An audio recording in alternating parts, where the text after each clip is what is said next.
No pressure there.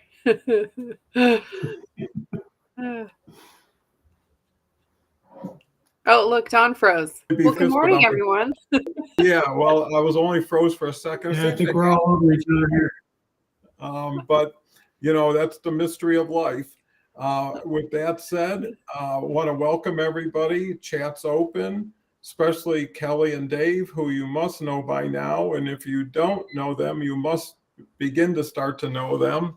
And just really quality people that make waking up in the morning to do this show so very gratifying and satisfying. So the topic of the day is communication. Love to hear anybody's comments, thoughts, whatever you have to offer.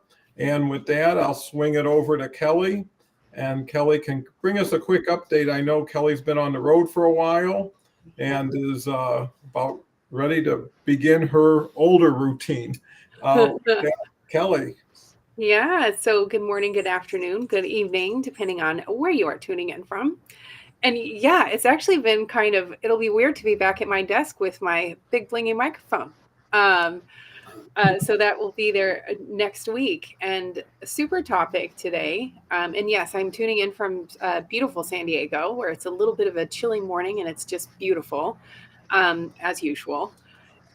So today we're going to be talking about communication, and I think this will be a great conversation for so many reasons. And I think, to start out with, I want to communicate, my continued thoughts and prayers to everyone impacted by these horrible storms. But it does look like Milton let up a bit on its impact initially, so that's a huge blessing. But to communicate all of our thoughts to everyone out there who has been impacted, because I know it's been a lot to take in just from being on this side of the country and watching it occur is hard to take in. And I can't even begin to imagine what it's like for everyone there. But we are all thinking about you and sending you prayers and supporting in any way that we can. And I think communication is one of those things we can go in so many different directions. Whether it's talking about business, personal, it always comes back around to communication when you break things down, when there's, problems, looking for solutions. Communication is always at the core of all of it. And I think we're going to have a good time with this one this morning. So I'm looking forward to seeing where it goes. Well, for sure. Thank you for the great start. Dave, what's your initial thoughts on anything you'd like to mention about communication or anything else? Well, I mean, I'll echo, Kelly's comments on the storm and communication, because most of yesterday I was getting phone calls from family over in Arizona, Texas, over in the UK. Everybody, hey, how's your dad? How's your dad? I'm like, ask him. He's fine. The storm hasn't hit him up for it, just communication, but having that ability to do so in this day and age, and the fact that we're doing this the way we are in 3 different time zones across our country is amazing, and how it's going to transform to other people through time as well, as we've pointed out before. I just echo, most of my family and friends down in Florida have come back to me and said, hey, we're fine, don't worry, Thank God. But I think I'll start communication with the storm, just not the after effects, but even leading up to it. How was it communicated? Yeah. It was just a panic-driven story of, oh my gosh, the doom and gloom. And what do we hear every year with an election, with storms? Yeah. It's the worst ever. It's going to be the most catastrophic. That's a communication that instills something negative. Amen. And wouldn't it be nice if the world was a little bit more positive half the time? Yeah, I agree with you. And my thoughts and prayers go out to everybody who has suffered. And even if you haven't suffered physically, I know the stress of anticipation of, I don't know how many millions of people took to the highways. And that itself was not a comfortable experience, with the long lines and people running out of gas and concerns about never seeing their property again. And I agree that communication is naturally a way of sharing thoughts, sharing feelings, communicating to people in ways that might positively or hopefully positively impact them. And that sharing continues to be a ripple. So nothing ever ends with the first statement. It continues through people and by people. So whatever you're saying has a longer life than some people consider, and words do matter. And, what has been different over time is there was a community spirit of everybody coming together for the right reasons to help people. And, now there's disinformation and reasons for political gain or power gain or financial gain. And that's just so counterproductive at a time like this, because there are people in situations that depend on quality, honest information, and also people who get scared that don't need to be scared. You keep hearing about the storm of the century, and every year is a new storm of the century. Then it's just a storm of the year after a while. And no one knows a lot, but always better to be safe than sorry. I know my mother was involved in a hurricane, and she lived in Florida for 40 years. And only until then did she really feel that hurricane. And it went through Palm Beach, and it was just massive. She moved from Florida the next month. She just had enough. And, I know we're talking about communication, but again, people's taxes keep going up. I think 600,000 insurance policies were canceled after Hurricane Helene, and if they're not canceled, the rates are so high that they are kind of prohibitive. So, there's so much more to simple things that you're not involved in versus things that you are involved in. And you'll hear stories of heroism. And, look at all those first responders. I mean, there's people who are just waiting for the opportunity. I think after 45 miles an hour, that's the limit to what somebody will go out. And as soon as that drops, everybody's moving for that. And those are the people the unsung heroes, the people rescuing people and saving people, that's so important. And it makes a lot of our roles as communicators not seem as important. But, we've said even a smile, and I know Kelle has a story about that, can change somebody's direction in life. And I think it's really being thoughtful and careful. So many people are communicating at just whatever comes to mind, whatever they say, they haven't really put a lot of thought into. And I think one of the big benefits of thinking in advance as to what the other person will feel when you say something. Are you talking just? Yes.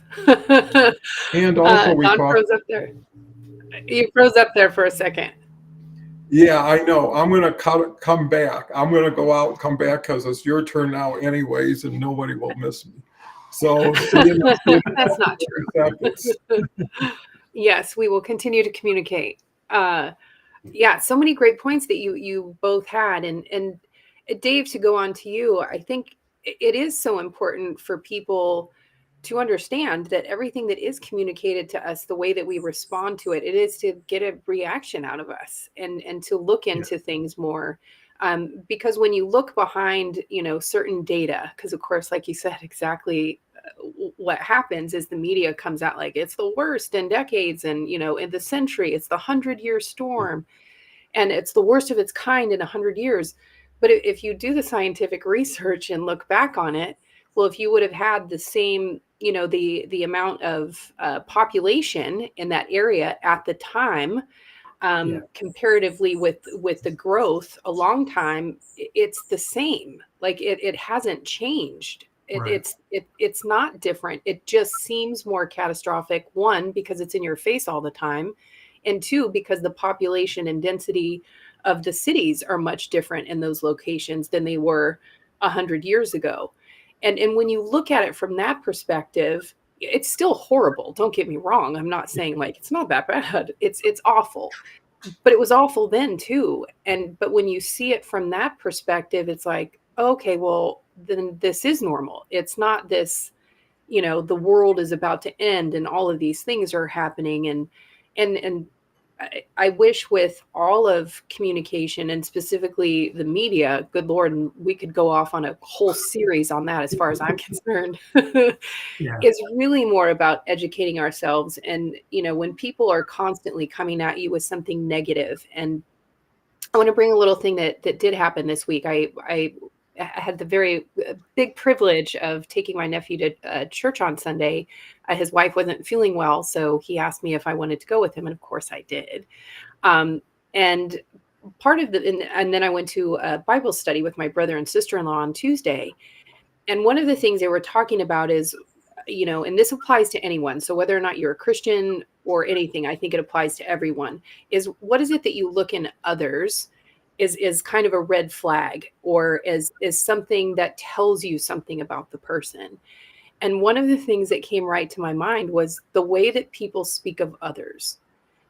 And it's probably because, like, one of the things, and I'm sure everybody is, regardless of what side of the aisle you sit on, I can't stand the Don, you're the worst. And let me tell everybody why. Let me tell everybody why Don's terrible. Um, Instead of, what am I going to do for you? And what is good about me? Because I feel when you're talking so negatively about someone else, it just speaks volumes about you. It's deflection. It's not real.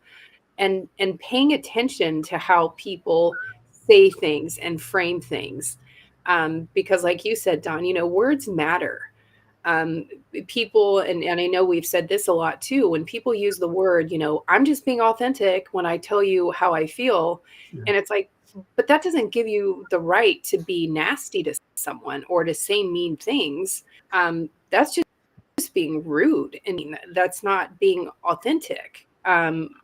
There's still filters and there's still a way to communicate, and choosing your words and thinking about how they're going to be received.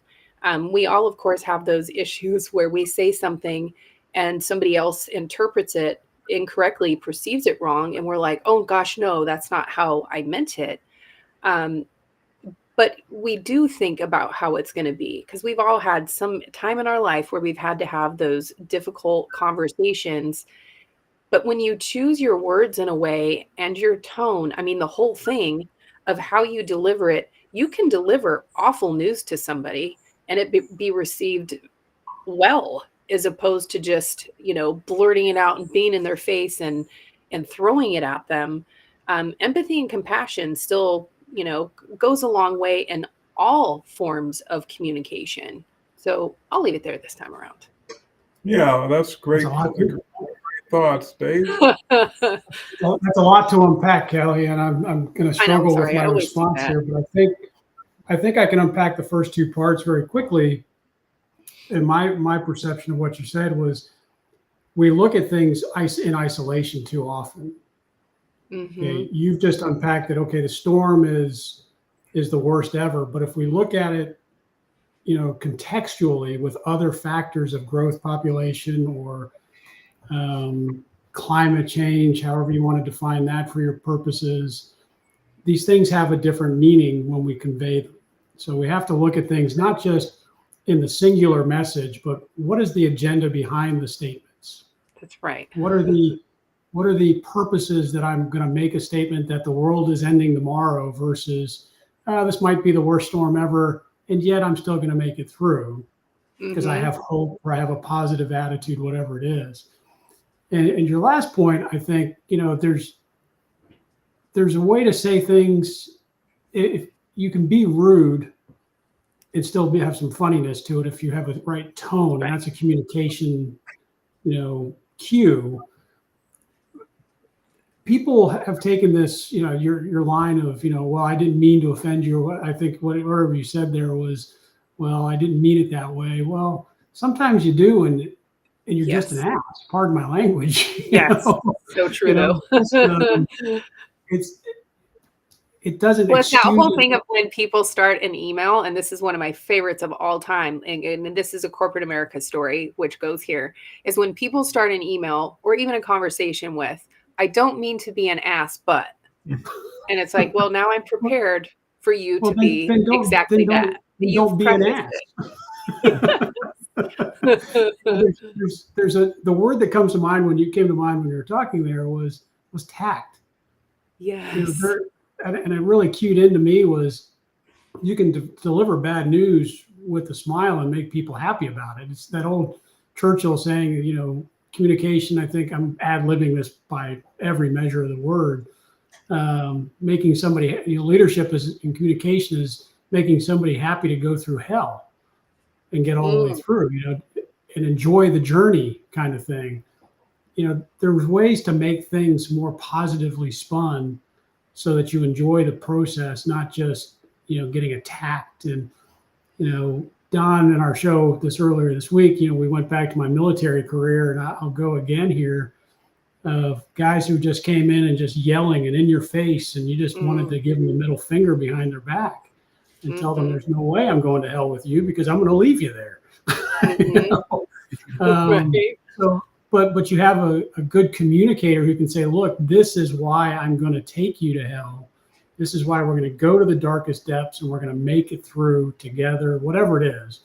And he can sell you an apple along the way and make you feel good that you're eating a poison apple or something, whatever it is. Communication is very key, and we lose touch every day. And I try to bring this all back around of what we say and how we say it, whether it's verbal, visual, cues can have an effect on what we're saying very quickly and make somebody happy to hear the news or pissed off to hear the news. Yep.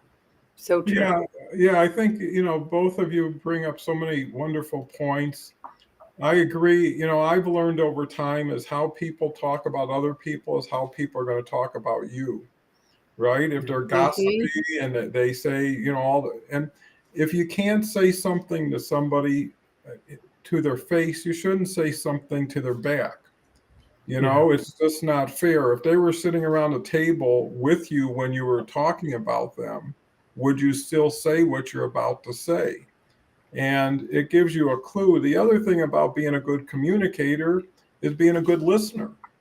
And that's hard for a lot of people to do because everybody thinks what they have to say is more valuable and important and it has to be said right now. Sometimes if you listened, it would already answer the question you might have had. Go ahead, Dave. Yeah, and not to interrupt him, my thing's more important, but something I forgot when Kelly was talking was, in the same vein here is if someone's going to talk bad about you, I always take a question back to them of, well, when was the last time you spoke to them? When was the last time you met them? Because there's been many times where people have said, well, Joe Schmo over there, he's a real jerk and I can't stand him and I don't want to work with him ever again, or I don't want to go to have dinner with him and his wife. So, when was the last time you met him? Oh, it was about 6 years ago. Right. People change. Big time. People have stories that change, and what chapter you came in on is not the one that they're on anymore, and things have an effect. So maybe what you are saying bad about somebody is based on who they were, not who they are. That's right. So have an open mind to things before you start bad mouthing people, because I guarantee you someone's doing the same thing to you. Yeah. Well, that's how you decide. You choose your friends and your colleagues, not so much on how they relate to you or vice versa, but how do they relate to the overall community. Why say anything negative? It doesn't justify itself. If you can't say something good, don't say anything. And if you really want to talk about it, stop talking about it, start doing something about it. There's people who talk a lot and they don't prove themselves in their action. We should do this. You should do this. Have you ever done it? Are you going to do it? I love that. How many people think that they can just tell people what to do instead of show people how they do it? Because what you are is a model for good, a model for evil even. And, anything you say to someone, you're saying to yourself and hearing it at the same time they're hearing it. and it's self-reinforcing. And a lot of people use it as projection. The way they talk about other people is the way they feel. But instead of Oh taking yeah. responsibility, they blame it on somebody else or something else. And that's a lack of accountability. Hmm. You're only as good as your weakest link, or as only as strong as your weakest link. And when you put anybody down, you don't raise yourself up.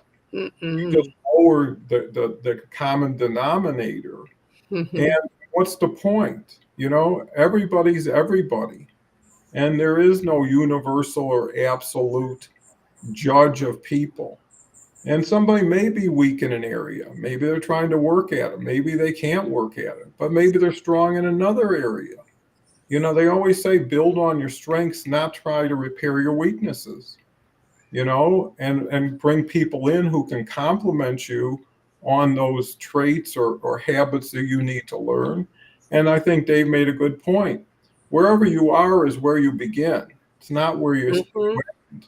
So why not go get a book out of the library, watch a YouTube, get more educated, get more knowledgeable. If you're not a good speaker, there's books, there's tapes, there's everything on it.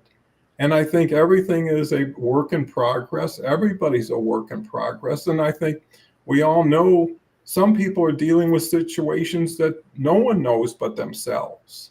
That's right. And they need some grace. They need some room. They need some blessings from everybody. It's the people, I never forget that one gentleman who was on for a while and had that experience in the grocery store where someone argued over his buggy for no reason. And the guy looked like he was pretty challenged and in bad shape. And he went, Oh. Oh, You're leaving us hanging here. I need to know what happened with the buggy. I do too. I don't. He said we've heard this story. I'm like, I don't think I I know have. I'm trying to put it together right now, and I'm like, oh, I know many a grocery store conversation, but I don't know that I know this one. No, he Um, lost me on that hmm, one, but we well, lost him for a little bit. But we can keep going as we always do. that's right. So Yes. So I, I I love wish we could what you continue were the saying in the story. yeah. We need to know the end of this story. But a great point, so many great points that you made, but one of them that I think is so important and it's such a great reminder for everyone, is a lot of times the way other people communicate is them projecting their own internal issues, struggles, whatever it is that they've got going on. And that is one of those things I wish I could go back and tell, younger me in corporate America, hey, that guy that's always such a jerk. It's because he has low self-esteem and he's trying to, project a persona in the way that he thinks it looks like. Um, and that is so important. And even now in life, because even people that we know well, and then all of a sudden it's like, wow, where did that come from? And we're a little bit blindsided by what was this interaction we just had with you. Um, but Yeah. to know, to be like, hey, Dave, like, that's not like you, man, what's up? Like, and to question it, like, hey, what's going on with you? Like, this is not the norm. Like, what is happening? Because a lot of times that is a way to get people to say, like, well, gosh, I didn't realize I was acting out like that. I've been under so much stress or whatever lately. I'm so sorry. I didn't mean it. Because a lot of times we can walk away from that situation going, God, Dave was just such a jerk to me. Yeah. Instead of Yeah. actually communicating, like, hey, Dave, that's not your norm. Like, man, what's up? And, Well, and I follow think up that's a with that very important communication. point, Kelly. Yeah, I think that's a very important point. And today being World Mental Health Day, Yes.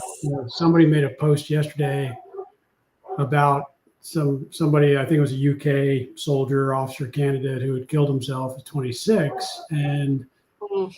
my comment back was, it's incumbent upon all of us, and to your point, is to be observant so that we can feel confident that I've seen the change and I can communicate and say what's going on. Because I can tell you, Stephanie Wright, one of my lieutenants when I was back in Pacific Fleet, I wasn't acting myself. I was kind of down. I was kind of in deep thought, which at the time I was usually in deep drunk, not deep thought. So she kind of wondered, what's he not communicating to me? And she came to me aside. She said, "Are you all right?" And I said, "No, probably not." But she had that wherewithal to say, "Okay, I know Dave's not acting as norm. I'm going to talk to him on the side so he's not embarrassed." And having that awareness so that you can have these communications with people, these talks with people, is very important. Yeah. And critical to so many different levels. Yeah. And I think, such a great transition into World Mental Health Day, because I know that's a topic that's near and dear to both of us for so many different reasons, and does apply to communication with people, and understanding when you do see differences and reaching, or you haven't heard from somebody in a long time. We all do get busy, and we can all get so enveloped in our own lives, and especially when we live apart from each other and move on, and all of a sudden it's like, man, I haven't seen a post from Dave in 3 months. I wonder Yeah. where he is. I'm here. Yeah, welcome back. There he is. Welcome Yeah, back. it's great to be back. We need to hear the story. Yes, we need to see. Yes, we transitioned a little bit into World Mental Health Day, and we'll go back to that. But we have to know the end of this grocery store buggy story. Oh, yeah. So, anyways, it was the gentleman who was in the cruise line. He was from France. But anyways, he went up to the gentleman and expressed his consideration and wished him a good day. And what was the finale was, he went on, got a different basket, and started shopping. And the guy found him in the grocery store and thanked him so much because no one had been that kind to him lately. And, just like when you're in a grocery store and someone in front of you needs one more dollar to buy their food, and someone steps up and says, "Hey, don't worry about it, it's on me," as opposed to, "Hey, what are you wasting our time? I'm busy." Most people are so self-focused that they typically they have a better nature than what they demonstrate. They're usually kinder and more thoughtful, but because they get caught up in, I'm in a rush, I need to get something, or I've got to go somewhere. And don't you think that's part of, like, it's created in this world, and it's so important for everyone. As much as we love social media, we use it for good, but there is the other side that uses it for bad. There's so much happening all the time. Everything's being thrown at you nonstop, noise, noise, noise, noise, noise. And it really does put people on edge over time when you're surrounded and fed so much information over and over, and so much of it is negative. You need to separate yourself from it and take a break and take a breather, and recenter yourself to whatever it is, because we can get sucked into those things and not even realize that we're being consumed by the machine. Which is why it's so important to have people around you that recognize, like, hey, you're not being yourself. Like, you're not responding the way you normally do. You're snapping back a little bit more, which is what I think happens when you get consumed by the machine, so to speak.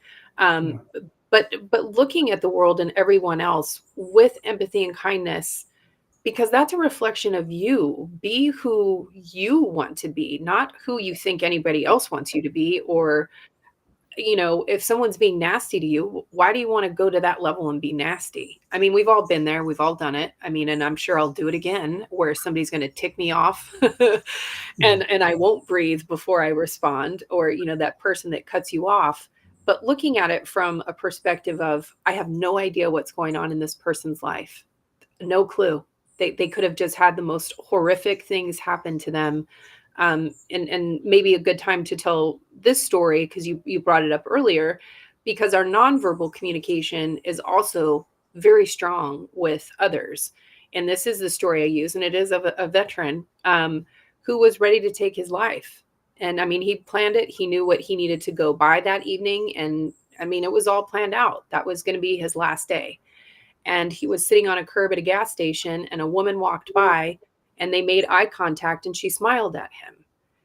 And that exchange of communication, because that is communication, made him feel for that moment like, huh, maybe I am worth a little something. Maybe I'll wait till tomorrow.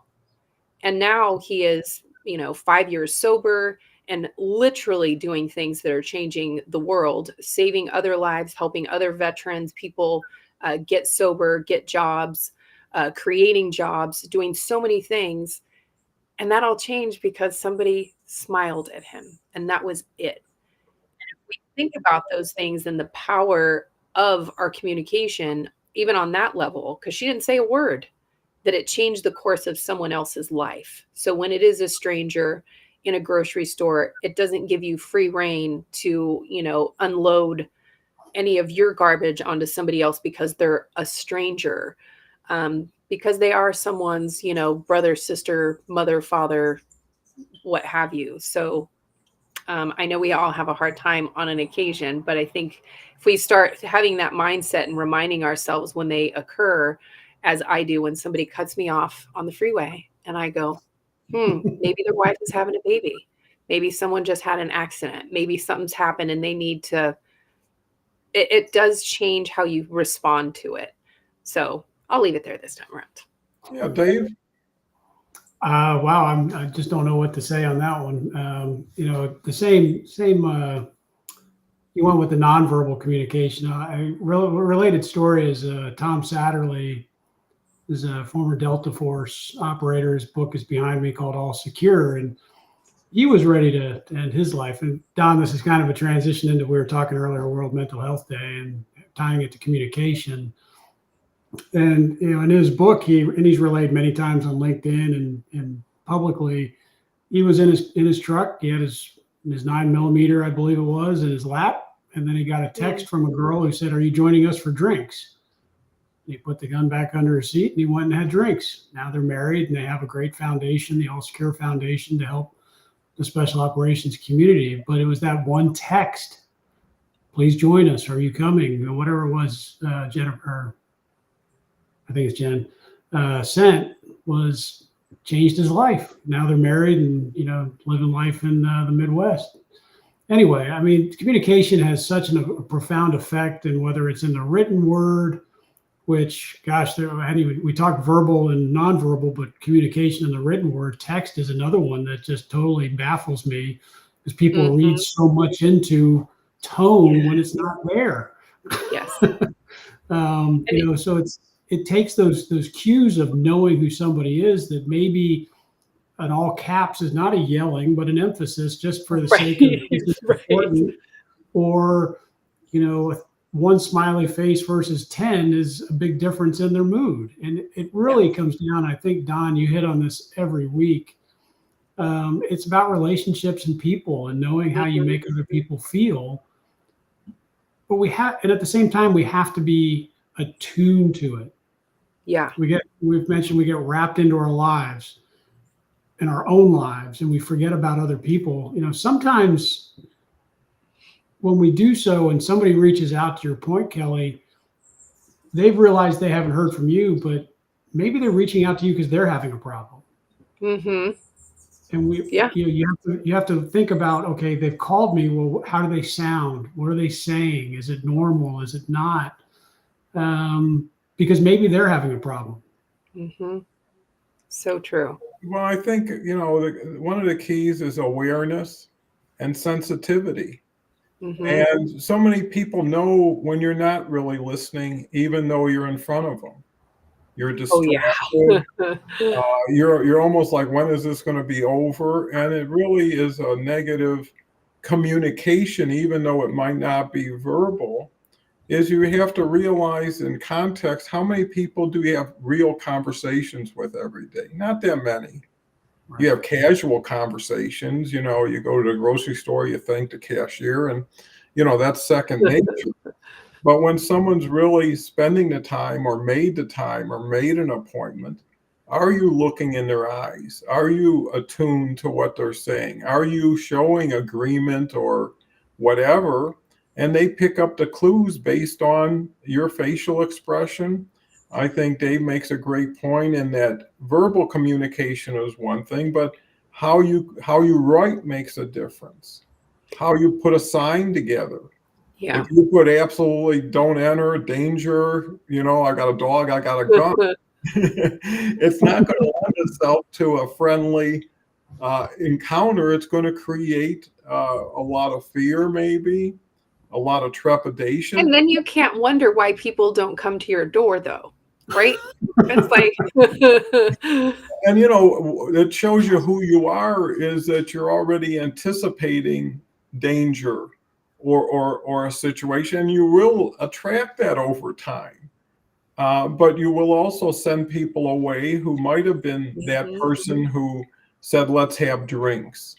One beautiful thing about life, and every day is a blessing, is you never know what you don't know. You never know Mhm. what can happen. Some people win the lottery today, right? I mean, and it just happened to them. It doesn't happen often, but hope is eternal in a Mhm. sense, and I think if people know that, and I always believed, especially in this day and age, and I think Kelly made a good point, is growing up, I had the benefit of not having all of these terrible distractions that take place every day. There was no texting, there Mhm. was no internet. There were 3 TV channels. And what did you do? You sat around the dinner table longer. That was the highlight of the day when everybody would come together, have a meal. But hey, what'd you do in baseball today? How was work today? People had genuine interest because they had real time. And then what happened next? You either went into the living room and watched a show together, which was really traditionally family shows, and anybody could watch it, whether it was candid camera or all these other things. And then what did you do? Usually older people would move to the kitchen with a deck of cards. And Yeah. gin rummy was a big deal. Or kids would take a board game like Monopoly or Scrabble and play. And it seemed like time had no stress on them. And eventually would say, wow, where did the time go? Or Sunday would happen and the newspaper would show up, which was like you needed a crane to pick it up sometimes. It was so big.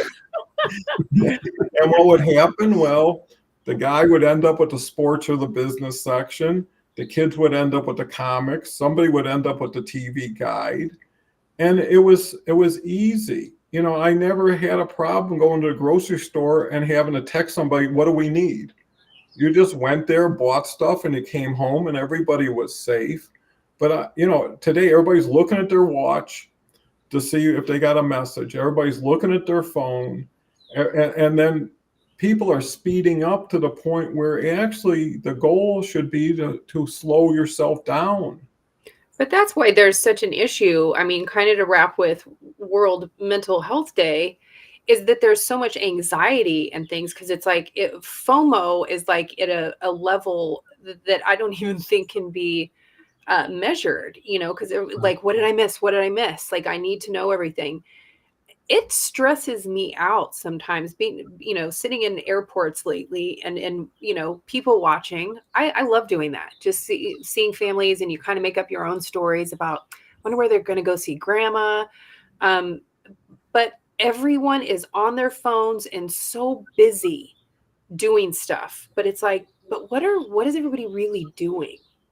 And what is that really doing? Because nobody's really having conversation anymore. We walk into restaurants, and I know we all see this, and a family will be sitting at a table and everybody is on a device. Nobody's interacting with each other. You can see what looks like a young couple having a date and they're both on their phone. And it's just kind of like exactly what you talked about, Don, the simple things of it was, and that was how it was for me growing up. Family time, you had dinner at the dinner table. That was family time until, we got older and in our own respective sports, and it made it a little more challenging. But then at that time, it was like Sundays, you were always home and at dinner. But there was the family time, and then, of course, watching TV together and game time. Um, and another point I wanted to go back to that Dave made, because I think it's so important, is with written messaging. What people need to remember is a lot of times when someone's writing you something And, such great point that you also made, Dave, is to remember when someone uses all caps sometimes, because there are some older folks, is all I'm going to say, they write in all caps all the time. They're not yelling. That's just how they write. And so if you don't understand that, they're not yelling at you. Understand where it's coming from. But the point I wanted to make is your interpretation of their intent of the message is based on your perception, which is based on your mood at the time. So if you're, say, in a crappy mood or you're super amped up over something, highly emotional, and I read something from Dave because I'm totally in this space, I'm taking it in totally out of context. I'm taking it into the context that's going to feed where my mindset is at the time. And just a thing of advice for everyone. And if I take in a message and it immediately upsets me for some reason, I take a step back and I won't respond to it. And then I'll come back to it later, because I promise you, if there is something, I mean, of course there's the ones, so I'm not saying this applies to every message, but just in general, come back to it later and reread it. And you'll likely be surprised that you'll say like, oh, wow, I totally interpret that wrong. Because when we're in a heightened emotional state of any sort, we're not seeing things clearly because we're very tunnel visioned and only taking it in to feed where we're at the time. So to remember that it's about your perception and not the person's intent is very important too, especially when we don't really know the people. Because when I know someone, if I take in a message and I'm like, dude, why did you say that? Like, I'm totally perplexed. That's because we have a relationship and you should always communicate and question it. But if you don't, remember that it is about your perception and not necessarily their intent, because not everybody is great in written word. Yeah, It's worse and worse and worse every year, in my opinion. Oh, I'm sorry. I'm all for like abbreviating things and stuff. I mean, truthfully, I'm one of those people that at the beginning of text messaging, I would go back and like correct if I a word was missing and I missed a comma or whatever, and would call people out when they would send me something that had too many letters. And I'm like, dude, what is this? Like, what is this hot mess? And they're like, it's just text message. And it's like, but it's communication. So it should still be clear. And when it feels like people are throwing it away and that it doesn't matter, it feels like then, I don't know, it's a lost art. And maybe that's why I think these days, and another little important takeaway for folks, I think that the handwritten note has come back into a very strong form of communication, because it takes time to sit and handwrite something where a lot of, and I'm not boxing everyone in, but it's a lost art on younger generation. They don't even take cursive in school anymore, which is kind of mind blowing to me. That was like a big deal, but to get a handwritten note from someone has a different feeling than it used to. Even I think it just feels more special because most people are just so quick to, shoot off a text, shoot off an email. I'm guilty of that too. But I think that's something that we all should do, because I think that's, it shows that you took time to write it. But when it's all like in these letters, because there's things I still see and I'm like, I have to Google it because I'm like, I don't know what that means.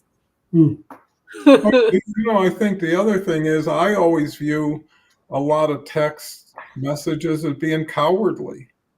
They're like someone's a bomb thrower. It's like, instead of getting you on the phone and getting your viewpoint. Or even just an email or keyboard or chat, whatever it is. And I noticed that because people feel powerful behind a keyboard. And yesterday was actually National Stop Bullying Day. And that's all I could think about is everybody, we're empowered to be a bully behind a keyboard. And part of it is because of, the media and all these platforms reward negative behavior. Like the more absurd, obscene, obnoxious you can be, the higher up you rank and the more followers you gain. People love that. And it's sad it's not sad. It makes me kind of sick, quite frankly, because I see some of these people who are elevated, and I'm like, I would never want to be like that person. Um, but again, it goes back to what we were saying at the very beginning about having a very self-absorbed um, way of life. I mean, think of, we turned to the selfie, and everybody is, and I've talked about this on other podcasts and such also, is the smartphone, which the irony in the name of it, because I'm like, it has literally sucked our brains out of our heads. Um, but it keeps us looking down. And really, when you look at that from a nonverbal communication standpoint, everybody's looking down. Nobody's looking at each other anymore. We're missing all of those things that, like I said, sitting in an airport and just people watching, catching a gaze of someone else and sharing a smile for a moment. You're not doing that when you're looking down. And of course, I always take it to the next level because it's keeping people from looking up, which is another form of communication in and of itself. So I know I just laid down a lot there too. So. No, I think it's all.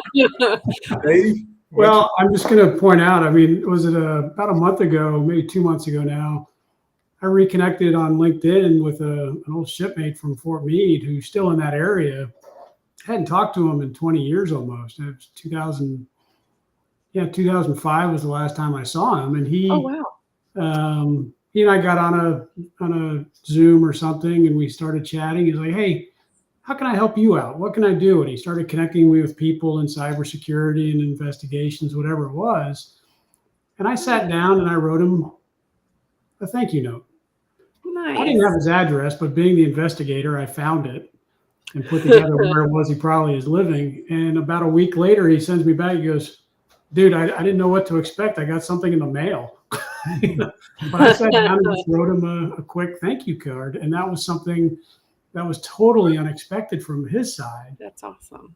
And to your point, Kelly, it does mean something to have those thank you cards of the written word. So when I made lieutenant commander, I was in I was in Qatar, and I never met the commanding general. I had never met him. And I get a card, this little thing with his, 2-star flag at the top and his title. The command I was at, and it says, "Hey, congratulations, this is a great achievement," whatever. I still have it. I asked a 3-star former boss to be at my retirement. He's down in Tampa. He couldn't make it, but he sent me this card. These are just single cards about that size of the thank you, not a fold up or anything. And he had to go on the sides to finish his note. But I still have those things. I won't get rid of them. They're just little things that make a point. And they communicated a lot to me that they took the time, and even, a form letter for them to scratch out, "Dear Lieutenant Snell," no, Dave, and writing it out. That means something. They've taken some time of not just signing it and handing it off to their aide and going to the next one. But to your point, Kelly, too, about fear of missing out, that we've gotten so fast in this world, and it's sometimes good to slow down. I hate this movie, and I hate using the word hate, to be honest with you. The Shawshank Redemption. It has a lot of triggers for me. But I think of Brooks Hadlin when he got out after 30 some odd years plus, whatever it was. And the line that he had was, he's crossing the street and this old 1950s, car sedan goes by, and he goes, "Oh, the world has gotten so fast, nobody knows how to slow down." I always go back to that scene, and nothing has changed in 50, 60 years. I mean, that was supposed to be set in 1950s, 60s. Mm-hmm. It's worth taking some time to say, is that smartphone, which isn't a phone, it's a computer, mm-hmm. Has an application for phone, for communication. Mm-hmm. And just saying enough. My daughter, she gets mad at me when I mention her in any aspect outside of our own communication. She sent me a text this morning, and I won't bring it up exactly verbatim, but she sent it to her mom and me and said, "You guys need to take my phone away from me sometime. I think I'm addicted. I'm looking at this That's thing." a true thing. That is a true thing. she is 16 years old, and she's recognizing that she's looking at this thing too many times. No matter how many times she sets an alarm to say, okay, 15 minutes and put it down, 20 minutes later, she's still looking at it. And it's sad. And I know it's off the topic of communication a bit. Not really, because that's where they're getting their they're being Yeah. communicated to nonstop. Yeah. And there's no control of the messaging because Yeah. it's just feeding it to you. Well, thankfully, she has no social media. We have put that's good. We won't let her do that.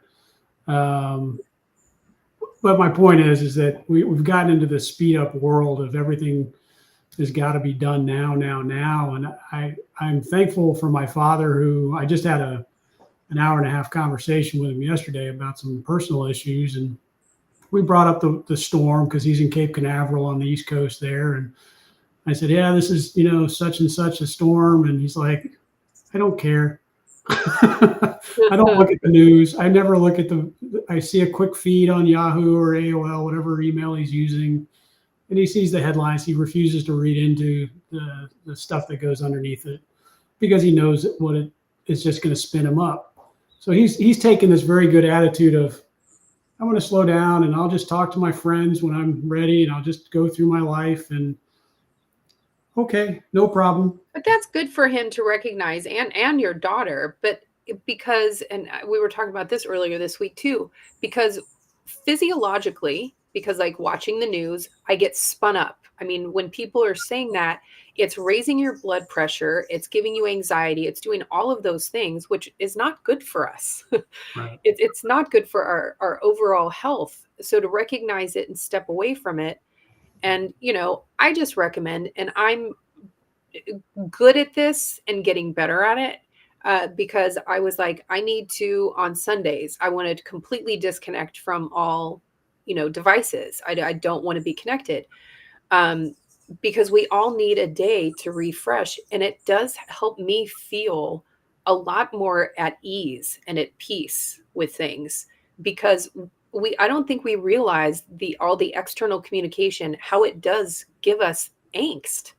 And it is by design to a degree. And it is a fact that it is an addictive thing for all of us. And to know, like, I need to step away from this. Or at night when I put my phone in another room, well, especially while I've been visiting my family, I put it away and I don't feel guilty that I haven't looked at it in 3 hours on a weekday, but it's also after 5. So I'm like, there's nothing that can't wait until tomorrow. I got to share real quick. It always baffled me that when in Hawaii, I get it that it's 3 hours ahead to the West Coast, 6 hours on the East Coast from Hawaii during the summertime. But I'm driving into work at 5 o'clock in the morning and there are people on their phones. But more so to your point of it's 5 or 6 o'clock at night. I'm heading home. Traffic was really bad in Hawaii. So it could be sometimes I could leave at 5 and not get home till 7. Oh, and people are just gabbing on their phones. And I'm like, who are you talking to? Yes. Oh, I have one more funny just because of the phone thing. Sorry. I know we're coming up close too. I was stuck on a tarmac for like 2.5 hours recently and arriving at an airport. And we sat there for 2.5 hours. And mind you, my plane didn't land till midnight. So, but some woman got on her phone and was saying, hey, after 30 minutes called whoever and said, don't have no clue why we're sitting here, but they said it was going to be at least another half hour. She proceeded to talk for over an hour and we could all hear her. And she's just doing I don't know why we're still sitting here.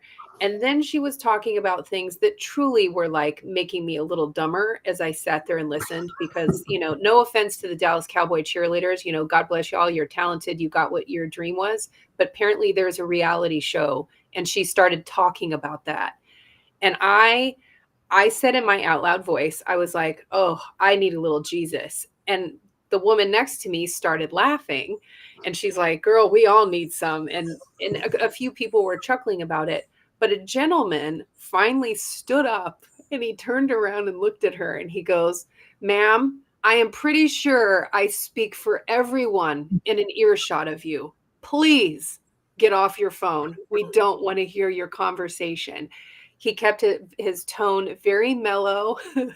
And of course, everyone that was in earshot started applauding. But I think part of communication too is also knowing your audience, know your surroundings. It blows my mind how many people will go into a grocery store, to go back to the buggy story, and have their phone on speakerphone. That drives me nuts. I don't want to hear your conversation. I just want to get my things and go.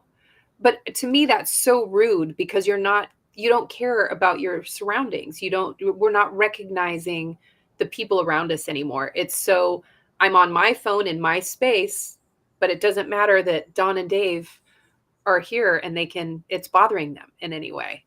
So, Well, I think what we're all talking about is consideration, thoughtfulness, which is in short supply, going back in time. I remember when you were done eating, you would say, "May I be excused?"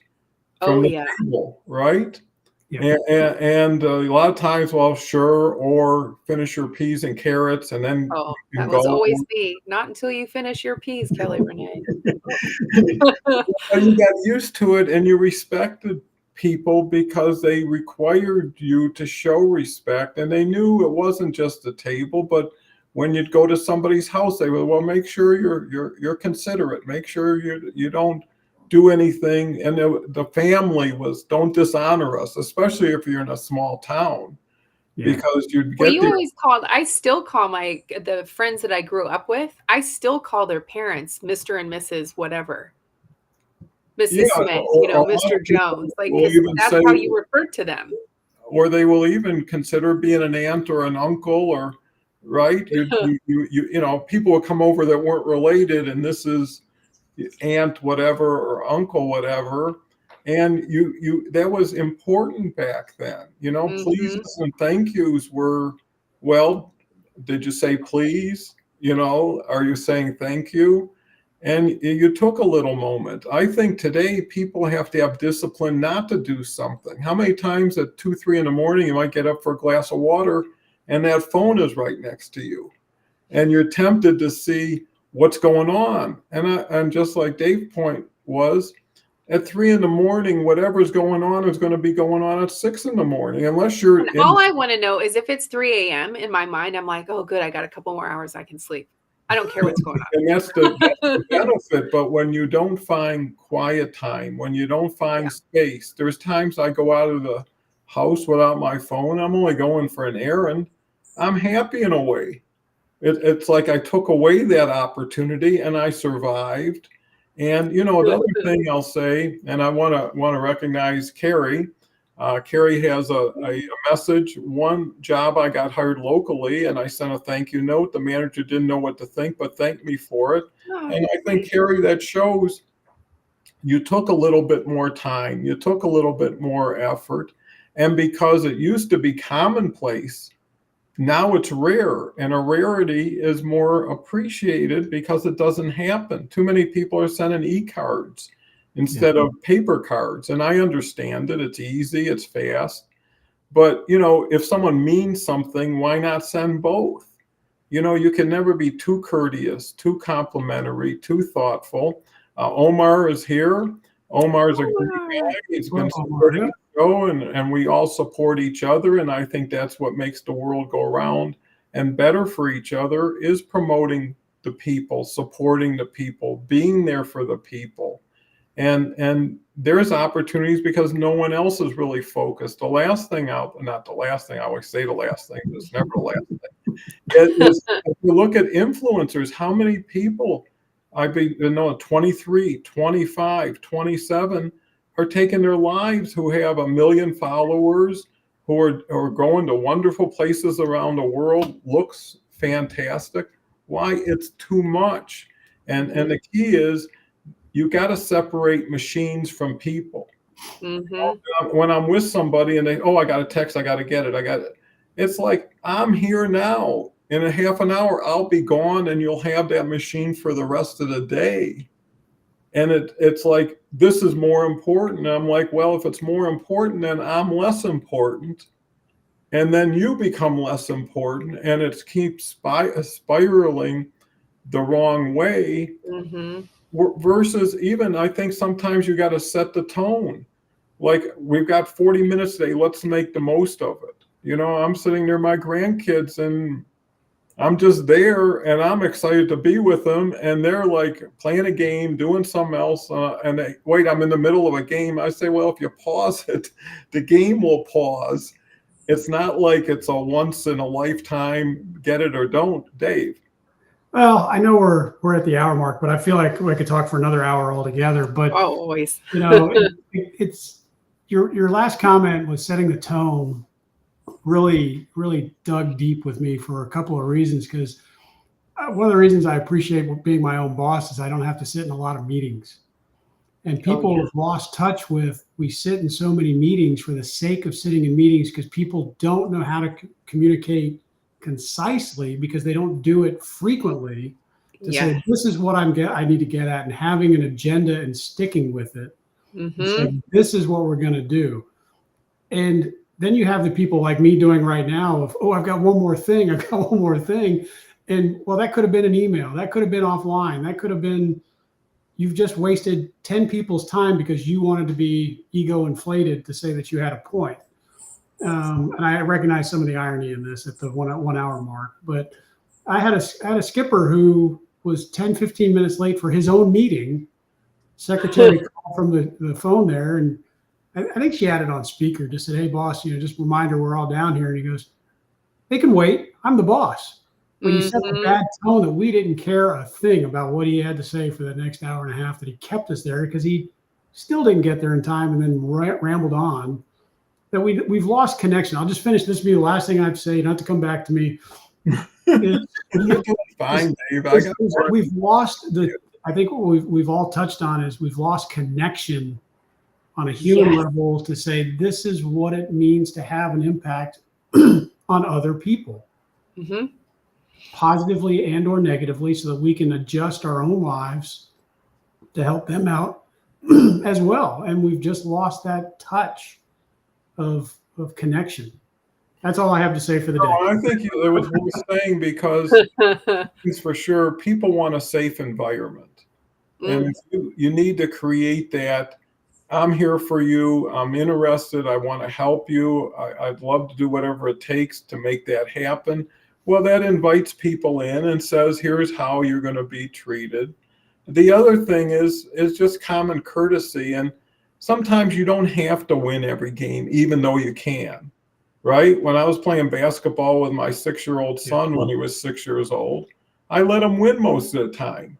And he thought he won, and he thought he gained confidence, and he wanted to do it more. If I would have just beaten him every time, he would have thrown the ball away and never wanted to play again. So the game wasn't the important thing. It was the thoughtfulness of, you can play and you can win and you can beat me if you want. And I think that's important. There's sometimes you say, I could overwhelm this person and I could take care of this. But how am I showing myself? Is that strength or is that weakness? Mm-hmm. And, now someone who's never had an ice cream, I would love to buy them an ice cream and see their first reaction and have my 10,000th ice cream.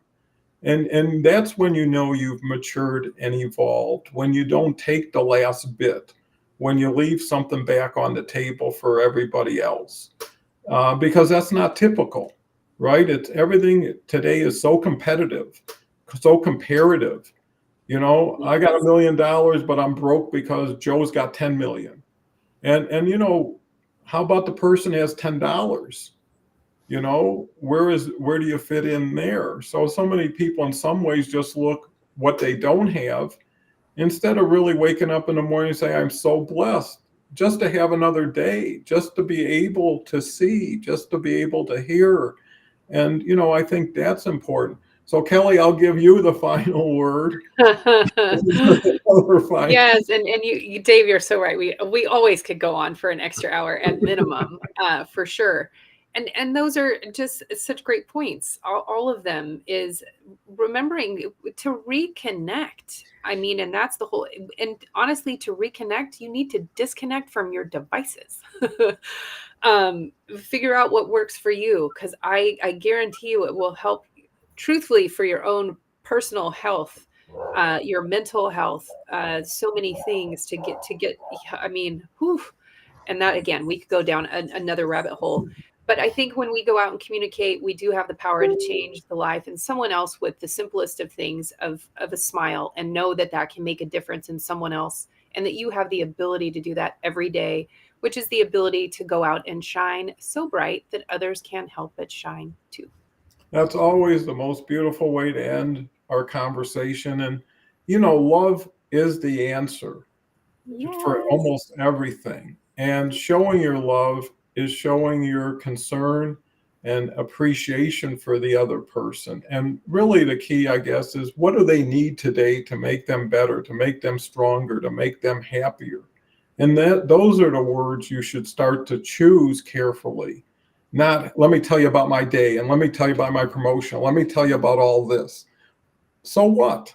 Why do you have to tell anybody about that? And there's an element of modesty and humility that goes a long way. I didn't know you were a general, you know, and it's probably because if you knew, you'd be treating me like a general instead of like a person, you Yeah. know. And people don't want to ride their past; they want to build their future, and they model for each other. So I think this was a wonderful conversation, and conversations are communications. And I think to have an honorable conversation is to have everybody leave it feeling better than when they started with it. And Yeah. that's where you build one brick at a time, and a conversation will lead to the next conversation. And based on the last conversation, you're building expectation to the next one, and people want to talk to you then. Right. Hmm. And that's the key, is what can you do that's going to be sustainable, not transactional, you know? So with that, thank you, audience. Thank you, Kelly. Thank you, Dave. And thank LinkedIn and Restream for giving this opportunity to hopefully share positive messages that will continue to ripple. And even if 5 people took this and took it forward and then impacted 5 more people, well, Right. eventually it could change the world in one little way, shape, or form. So again, can't thank you enough, and gratitude and appreciation will also go a long way. So come back Monday, and Monday we've got Carol Dakin coming back, and Tuesday we've got Beverly Glazer, Wednesday we've got Dave, and Thursday we've got Kelly. So Yes. can't wait to talk some